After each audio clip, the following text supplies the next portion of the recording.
Are you tired of pasting ugly, long URLs in your emails? Learn how to create clean, clickable links in Gmail in under 2 minutes. I'll show you exactly where to click and what to type. Follow these 7 simple steps to turn any text into a hyperlink. Start by heading over to the Gmail homepage. Click the Compose button in the top left corner to open a new email. Now type the text you want to turn into a clickable link.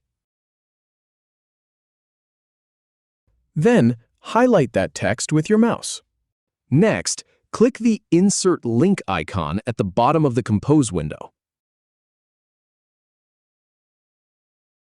In the web address field, paste or type the website address and press Enter.